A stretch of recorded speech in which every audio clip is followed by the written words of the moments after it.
Ang ganda ng pag-uusap namin tapos sisirain niya lang. Hindi talaga marunong sumakay itong si Gabriel.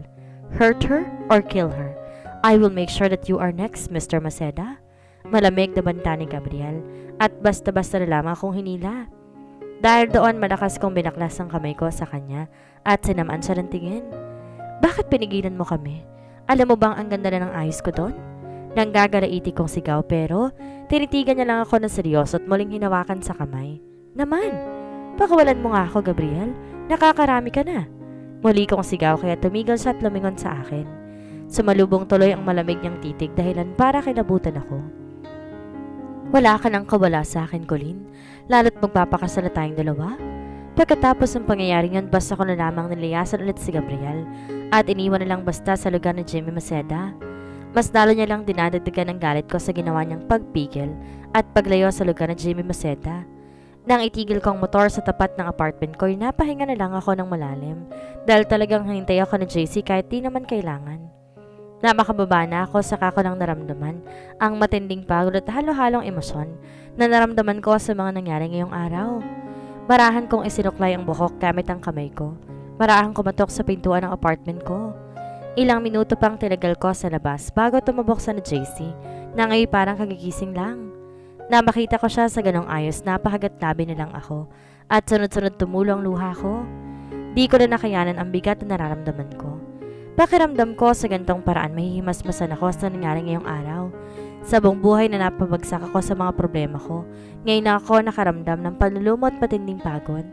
Nanlumo ba ako dahil naisahan ako ni De La Merced? O nanlumo ako dahil ngayon lang ako pumalpak sa desisyon ko? JC, paos kong wika, tuluyan ng humagulhol sa pag-iyak. Kaya hindi niya maintindihan ang nangyayari sa akin. Naramdaman kong niyakap niya ako at inalo. Hey, what's wrong, baby? Ano nangyari sa'yo? Puro ng pag-aalala ang boses niya at pinaupo ako sa sofa. Habang ako naman ay piranggap ang alok niyang tubig at diretsahan niya namang iminom ito. Nang kumalma na ako sa pag-iyak, napatingin ako sa kanya. Nagtaka pa ako dahil parang galit pa siya habang nakatingin sa mukha ko. Saka ko lang naalala na may sugat pala ako at hindi ko na nagamot. Nagkainitan kami ni Jimmy Maceda kanina. Palimula ako. Kaya nalipat ang paningin namin sa mata ko at seryosong tumitig. Nakaramdam tuloy ako ng kaba dahil sa paraan ng pagtitig niya. Bakit? Ayon ba yung sinasabi mong importante na ginawa mo? Pagtatanong niya kaya't napapailing ako. Hindi yon. May nangyari pang hindi maganda. Saad ko kaya kumunot naman ang noon niya dahil sa pagtataka. Siguro hindi niya talaga maintindihan ang sinasabi ko. Pero paano ko ipapaliwanag kay JC ang lahat? Colleen, ano bang sasabihin mo talaga? Hindi ka iiyak kung di isang bagay ang maling nagawa mo. Saan ni JC kaya muli ako napahagat labi. Mapapakasal kami ni De La Merced. Nanginig kong sad at napapikit na lamang nang bigla niyang mabitawan ang remote niyang hawak at malakas na napamura. Ano nangyari? Bakit tumantong sa ganyan, Colleen? Galit ngunit mariin niyang saad kaya't napatayo ako at tinapitan siya na ngayon nanginginig na sa galit. Biglaan akong nagdesisyon, JC. Kilala mo ako. Kapag kinakain ako ng konsensya, hindi ako mapakali. Kaya nga ginawa ko, inakit ko ang kwarto ni Gabriel at hindi sinasadyang madulas ako at nahalikan namin isa't isa. Paliwanag ko kaya muli siyang nagmura. Hindi naman pala sinasadya. Binaliktad ni Gabriel ang kwarto. Gusto ko magsalita pero palagi niya akong pinapangunahan. Kaya ang ending, siya ang nalot na paniwala niya mga taong nasa paligid niya. Gigil kong saad kaya muli, bumalik sa alaala ko kung paano baliktarin ni De La Merced ang nangyari sa aming dalawa. Kaya ba napag-initan ka ni Jimmy Maceda dahil ikakasal ka na? O dahil nasira ang plano niyang papatay ng magulang ni Gabriel? Pagtatanong ni JC kaya mahina akong tumango at sumagot. Oo, sinabi ko rin ang maunang mapapagsak sa kanya dahil magiging isang De La Merced na ako. Para akong tangang ngumiti at napatingin ngayon kay JC. Napailing na lamang at muling umupo sa sofa. Sinabihan kita, Colleen. Mag-iingat ka sa mga De La Merced. Tingnan mong nangyari sa'yo. Sa tingin mo matutulungan pa kita? Pangaral ni JC kaya't napasandal na lamang ako sa upuan at muling sumagot. Hindi mo nga ba ako matutulungan, JC? May oras pa para lang di matuloy ang kasal namin ni De La Merced at gantihan siya. Nakangisi kong pagtatanong pero nawala na lamang ito nang makita kong pag-iling niya. Colleen, sinabihan na kita. Kung ano ang gusto ng mga De La Merced, makukuha nila. Kahit tao pa man yan o bagay, kahit sa maraas mong paraan, tiyak na makakakuha sila. Kahit tao pa man yan, kaya wala ka ng kawala at magagawa. Colleen, tanggapin mo na lang ang katotohanan na magiging isa ka na sa pagmamayari ng isang Gabriel de la Merced. Nang sabihin ni JC yon, natulala na lamang ako at basta iniwan. Napakuyom na lang ako ng kamao dahil sa magiging kapalaran ko sa mga de la Merced na yon. Sa tingin ng Gabriel na iyon, hahayaan ko ang sarili ko na maging pagmamayari niya, hindi ako papayag. Kung dati hinahayaan ko na magpaalila at magpaapi kay Jimmy Maceda, ngayon hindi ko na ulit mararanasan ang naranasan ko dati sa kamay ng taong iyon, lalong-lalo na sa mga de la Merced. Lalong-lalo na sa iyo, Gabriel. Kinabukasan, pagising ko, napasimangot na lamang ako dahil ako nilang mag-isang naiwan sa apartment. Na magtungo ako sa kusina, napakamot na lamang ako sa ulo nang napag-iwan ng pagkain si JC bago pumasok sa trabaho niya. Nang buksan ko ang pagkain niya, nakita ko pa may nakadikit na sticky note kaya kinuha ko ito at binasa. Baka last na tikim mo na to ng luto ko. Baka kasi si Gabriel ang magluto ng pagkain mo oras na matuloy ang kasal ninyo. JC, nang mabasa ko yon, napangisi na lang ako at napairap. Kahit magsama pa kami ng Gabriel na yon sa isang bahay, ako pa rin ang magluluto ng pagkain ko. Bahala siya sa buhay niyang magluto ng sarili niya. Nang matapos ako sa lahat-lahat, ay nagdesisyon muna ako lumabas para magpalamig at makahinga sa nangyari ngayong nakarang araw. Nang matapos ko ng isuot ang tsinelas ko, kumunot lang ako na makita ko na may isang bouquet of flowers sa harap nito. Kaya marahas ko itong kinuha at binasang nakalagay sa card. Dahil sa nabasa ko, imbes na maging maganda ang araw ko, tuluyan na nga itong nasira dahil lamang sa card na hawak ko ngayon. To my future wife, Colleen, be ready. We are going to prepare for our wedding. Susunduin kita mamaya sa bahay mo. Take care always. Future husband, Gabriel. Magaling ka talagang manira ng araw. De la Merced, no? Pas mamaya sisirain ko rin ang araw mo. Buisit? Padabog kong nilagay ang bulaklak sa sofa at dire-diretso nang lumabas sa apartment. Habang naglalakad-lakad ako dito sa bahay namin, panay ang bulungan ng iba kapag magkakasalubong o nakikita ako. Naiirita na nga ako dahil puro ako at si Gabriel na lamang ang lumalabas sa bibig nila. Hindi ko alam pero naiinggit ba sila? Kasi kung naiinggit sila, pumikit na lang sila at wag nang pag-usapan ang bahay ng iba. Kung hindi lang sila din makakatulong para lang masasolba ito. Paano kaya niya napaibig ang anak ng tatakbong mayor natin? Dinig kong pagtatanong ng isang dalaga sa kaibigan niya na nagpatigil ako sa nagtitinda ng fishball. Baka naman kasi ginagayuma o may pinainom. Sagot naman ng isa, tumagikik pa. Kaya hindi ko na napigilan ang sarili kong lapitan sila habang may hawak na stick at kumakain ng kikiam. Hoy kayong dalawa, ang babata niyo pa kung ano nang lumalabas sa bibig niyo? Baka gusto niyong tusukin ko yung alangalan niyo o bunutan ng ngipin para hindi na kayo makisawsaw sa buhay ng iba. Pagbabanta ko habang tinititigan sila, diretso sa mata nila. Mabilis naman na umiling ang dalawang kausap ko at takot na takot na umiling. Napailing na lamang ako at muling bumalik sa pwesto ko. Bakit kaya may mga tao na ang hilig ng sumasaway sa buhay ng iba?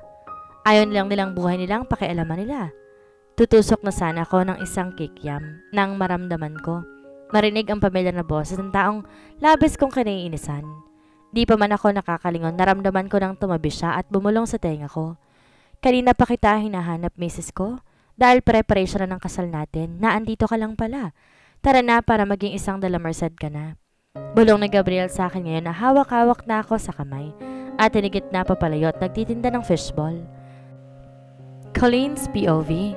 OMG, bagay na bagay siyang wedding dress. Lalo ka naging Diyosa. Paniguradong di ka na talaga pakakawalan ni Gabriel kapag nakita ka niya. Saad ng baklang taga-ayos ko ngayon habang ako naman nakasimangot. Ang alam talaga ng nag-aayos sa akin ngayon, totoo ang kasalang magaganap. Kaya todo ayos siya sa akin. Na makita kong sarili sa salamin, napahawak na lamang ako sa wedding gown na suot ko ngayon. Kakaiba ang design na pinagawa ni Gabriel. Puff sleeve off-shoulder gown ang nangyaring design.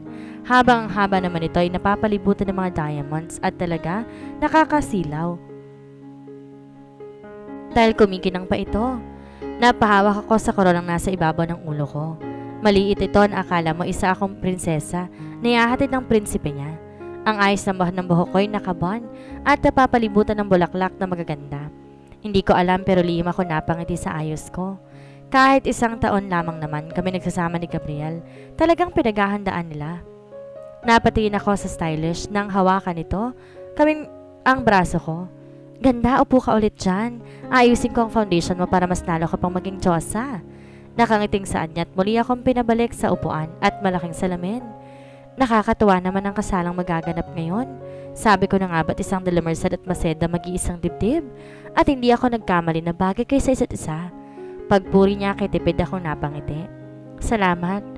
Nautal kong sana at nag-thumbs up naman siya habang inaayos ang foundation ko. Marami ako narinig tungkol sa'yo pero alam ko naman mabait kang tao. Ayaw mo lang makita nilang kahinaan mo. Aniya kaya tumitig ako diretso sa mga mata niya. Hindi ka ba natatakot kung bigla na lang kitang saktan dito pag hindi ko na gusto ng mga sinasabi mo? Biro kong tanong kaya malakas siyang tumawa. Sabay sara ng foundation na hawak niya. Umupo siya sa tapat ko at tumikotro pa bago sumagot. Sanay na ako sa ganyang biro ko rin pero congratulations! Sana magtagal ang pagsasama niyo ni Gabriel dahil sa lutang pa ako at walang masabi. Tumango na lang ako at pinakatitigan na mabuti ang sarili ko sa malaking salamin. Malakas akong napabuntong hininga dahil ilang minuto na lang ikakasal na ako sa isang Delamerced. Napatingin ako sa taong pumasok ng dressing room. Plastic ang iting binigay niya na makita niyang may kasama ako. Saglit ko siyang tinapunan na tingin. Muling bumalik sa ginagawa ko. Can you excuse us for a while? Kakausapin ko lang tong anak ko. Mahinahong saan ni Jamie Maceda kaya't narinig kong sumagot ang taga-ayos ko. Sinunod ang utos ng taong nasa likod ko. Nang kaming dalawa na lang ang tira, sumipol pa ako at kunwaring hindi maramdaman ang presensya niya. Pinapakiramdaman ko lang ang sunod niyang gagawin sa akin. Hindi ko alam kung anong dahilan ba't kailangan pa niya akong silipin dito sa dressing room. Kaya't lalabas na rin naman ako mamaya. Wala pang 1 minuto ay naramdaman ko ang malamig na bagay sa bato ko. Nang tingnan ko kung ano yun, napailing na lamang ako. Ang pangit mong kabanding? Talagang tinutukan mo pa ako ng baril sa mismong kasal ko?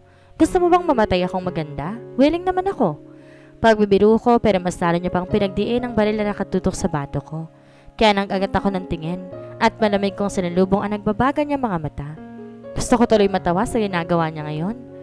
Kung dati miserable naging buhay mo kasama ako, sisiguraduhin kong mas magiging miserable ang buhay mo sa kamay ng mga Delamerced, Colleen. Madiin ang bawat salitang lumalabas sa bibig niya, kaya lihim akong napairap at sumandal sa upuan. Hindi ko inintindi ang baril na nakatutok ngayon sa akin. Hihintayin ko yung pagbabanta mo, Jimmy. Kapag hindi lang tumalab sa akin, ako ang tatapos sa buhay mo. Malamig kong turan at tumawa. Nakita ko nagbagong reaksyon niya. Dahan-dahang binaba ang hawak niya. Kaya tumayo na ako, dinarap siya. Kitang-kita ko tuloy ang pagbaba at taas ng tingin niya sa ayos ko. Naputo lang ang masasamang tinginan namin ni Jamie Maceda nang may pumasok at nagsalita ito. Nang tingnan ko kung sino, isang wedding coordinator pala. Good morning po. Ang bride na lang pong hinihintay sa simbahan. Nakangiting saan ng wedding coordinator. Kaya wala na akong pinalampas na oras at nauna lang lumabas sa kanilang dalawa. Paglabas ko, napatigil ako kung sino nasa harapan ko ngayon at naghihintay sa akin. Hindi ko mapigilang ngumiti na makita kong ayos niya. You are so beautiful in your wedding dress, baby. Saan ni JC at niyakap ako. Halos manlambot ako dahil malalayo na ako sa kanya. Mas lalo lang naging gwapo sa suot mo. Parang ikaw pa ang groom, ha? Pagbibiro ko kaya tumawa siya at hinilikan ako sa noo ng mariin. Naiiyak na rin ako. Nang mapatingin si JC sa akin, mas lalo pang lumawak ang ngiti niya. Magaling mamingwit, si Delamerced. I love you, bunso. Kuya JC will always be your first man in your life. Kalmadong saad ni JC sabay lahad ng braso niya at tumawak naman ako. Nang bumaba na kami, napatingin ako sa mag-ina ni Jimmy Maceda na ngayon masama ng tingin sa akin at puno naman ng inggit at nakarehistro sa anak nila na si Kiara. Imbes patulan nilagpasan na lang namin siya ni JC. Pero bago pa ako tuluyan makapasok sa sakyan, nagparinig pa si Kiara. Kala naman niya magiging masaya sa buhay ni Gabriel. Di naman niya alam pwede siyang gamitin ito. Dilingon sana ako para sumabat pero napatingin ako kay JC na pinigilan ako at pinilit pumasok sa loob ng kotse. Dahil late na pala, wala na ako nagawa kundi sumunod na lang. Habang binabaybay ang daan papunta sa simbahan, napatingin pa ako sa wedding coordinator na may kausap sa cellphone niya. Sir, on the way na po kami. Si Mr. JC Flores po ang nagdo-drive. Natahimik saglit ang kasama namin at nakita ko na taranta pa to bago sumagot. Po? Hindi po. Kasama naman po ako kaya posibleng mangyari po yung iniisip niyo po. Sige po, salamat po. Nang matapos ng tawag, rinig na rinig namin ang malakas niyang pagbuntong hininga at napasandal pa sa upuan ng kotse. Napansin ko ring nanginginig ang kamay niya. Ano nangyari? Bakit ka ganyan? Panguusisa ko kaya't napatingin sa akin ang wedding coordinator at ngumiti bago sumagot. Akala po ni Mr. Gabriel, itatakas po kayo ni Mr. JC. Nahihiyang saad niya kahit sabay kaming napangawi ni JC. Tumahimik na lang. Wala pang kalating oras na pahinto na agad ang kotse sa tapat ng simbahan. Di na ako mabibigla kung ba't napakaraming reporter ang nakabang sa amin ngayon. Talagang tinotoo ng mga Delamerced ang sinabi nila na maraming makakasaksi sa peking kasal na ito. Nang bumaba ako, saka lang sila nagsimulang kumuha ng mga litrato. Napatingin ako na may biglang sumapaw sa gilid ko. Lihim ako napangisi dahil sa Jimmy Maceda pala ito. Gusto ko mandiri at tumayo dahil napaka-plastic niya ngayong araw na to. Hindi ko alam pero ginawa siguro to ng mga Delamerced para makonsensya ako kung sakaling tatakas ako sa kanila.